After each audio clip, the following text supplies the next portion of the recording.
नमस्कार, मैं नितिन लाइव 24 पर आपका अभिवादन करता हूं। पिछले एपिसोड में मैंने आपको बताया था कि संविधान की हमें आखिर क्यों जरूरत है और क्या होता है संविधान। आज हम बात करेंगे कि संविधान सभा ने कैसे दिन रात एक करके संविधान निर्माण की प्रक्रिया को पूरा किया और इस निर्माण में किन्होंने सबसे महत्वपूर्ण भूमिका निभाई। भारतीय संविधान सभा की पहली बैठक 9 दिसंबर 1946 को हुई थी। इसका गठन 1946 की कैबिनेट मिशन योजना के तहत हुआ था और इसके लिए बाकायदा जुलाई 1946 में चुनाव भी हुए थे। जब 9 दिसंबर 1946 को संविधान सभा की पहली बैठक हुई थी तो मुस्लिम लीग ने इस बैठक का बहिष्कार किया और अलग पाकिस्तान की मांग कर दी। इसका परिणाम यह हुआ कि इस पहली बैठक में केवल 211 सदस्यों ने ही हिस्सा लिया। सभा के सबसे वरिष्ठ सदस्य डॉक्टर सच्चिदानंद सिन्हा जो बिहार से थे, उनको सभा का अस्थायी अध्यक्ष बनाया गया। बाद में डॉक्टर राजेंद्र प्रसाद संविधान सभा के अध्यक्ष निर्वाचित हुए, जो आगे चलकर देश के पहले राष्ट्रपति बने। वहीं एच.सी. मुखर्जी और टी.टी. कृष्णाचारी संविधान सभा के उपाध्यक्ष निर्वाचित हुए। तो वहीं डॉक्टर भीमराव अंबेडकर को संविधान लिखने का कार्य सौंपा गया, मतलब वे ड्राफ्टिंग कमेटी के चेयरमैन बने। संविधान निर्माण की प्रक्रिया में सबसे अहम कड़ी थी पंडित नेहरू के द्वारा पेश की गई उस उद्देश्य प्रस्ताव की। 13 दिसंबर 1946 को पेश की गई इस उद्देश्य प्रस्ताव में संविधान सभा ये घोषणा करती है कि इसका उद्देश्य और संकल्प है भारत में एक लोकतांत्रिक गणराज्य की स्थापना करना, यानी भारत का अपना एक राष्ट्राध्यक्ष हो, यानी भारत का एक राष्ट्रपति हो।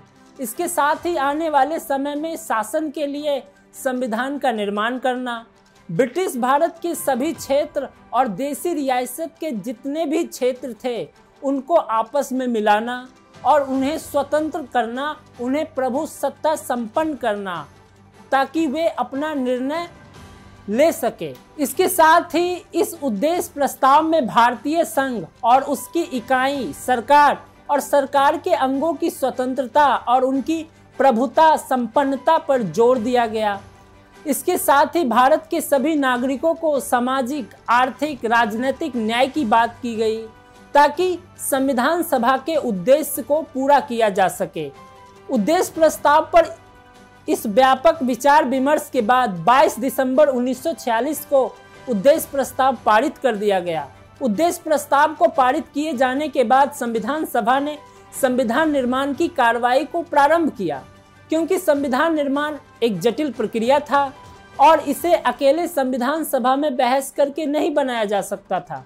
इसलिए इस कार्य को करने के लिए संविधान सभा ने कई समिति की स्थापना की। संविधान सभा की परामर्श समिति ने 17 मार्च 1947 को प्रांतीय विधानमंडल और केंद्रीय विधानमंडल के सदस्यों को प्रस्तावित संविधान की मुख्य विशेषता के संबंध में उनके विचार को जानने के लिए एक प्रश्नावली भेजी और संविधान सभा के सदस्य को विश्व के विभिन्न संविधानों की जानकारी भी दी गई। प्रांतीय विधानमंडल तथा केंद्रीय विधानमंडल के सदस्यों द्वारा प्रश्नावली में शामिल प्रश्नों को भेजे गए उत्तर के आधार पर परामर्श समिति ने एक रिपोर्ट तैयार की, जिसके आधार पर संविधान का निर्माण किया गया। परामर्श समिति द्वारा प्रस्तुत रिपोर्ट पर विचार करने के लिए 29 अगस्त 1947 ईस्वी को संविधान सभा के एक संकल्प द्वारा प्रारूप समिति का गठन किया गया। इसका अध्यक्ष डॉक्टर भीमराव अंबेडकर बने। इसके बाद प्रारूप समिति ने संविधान के प्रारूप पर विचार करने के बाद 21 फरवरी 1948 को अपनी रिपोर्ट संविधान सभा को सौंप दी। संविधान सभा में संविधान को लेकर प्रथम बातचीत 4 नवंबर 1948 को प्रारंभ हुआ, जो 9 नवंबर 1948 तक चला, जबकि दूसरी बातचीत 17 नवंबर से 17 अक्टूबर 1948 तक चला। इस दौरान संविधान के प्रत्येक खंड पर व्यापक तौर पर विचार विमर्श किया गया। सबसे महत्वपूर्ण बात यह थी कि महात्मा गांधी संविधान सभा के सदस्य नहीं थे, लेकिन संविधान सभा के सभी सदस्य उनके विचार से प्रेरित थे। विमर्श के दौरान करीब 7,635 संशोधन पेश किए गए और प्रत्येक संशोधन पर विस्तार पूर्वक चर्चा हुई। संविधान सभा में तीसरी बातचीत 14 नवंबर से 26 नवंबर 1949 तक चला। इस तरह से संविधान सभा द्वारा संविधान को पारित कर दिया गया। संविधान निर्माण की प्रक्रिया में कुल 2 वर्ष 11 माह 18 दिन लगे। अंततः संविधान सभा के सदस्यों ने 24 जनवरी 1950 को संविधान पर हस्ताक्षर किया और फिर 26 जनवरी 1950 को हमारा संविधान लागू हो गया, जिस दिन हम गणतंत्र दिवस मनाते हैं या फिर इसी के अवसर पर गणतंत्र दिवस मनाते हैं। नमस्कार, धन्यवाद।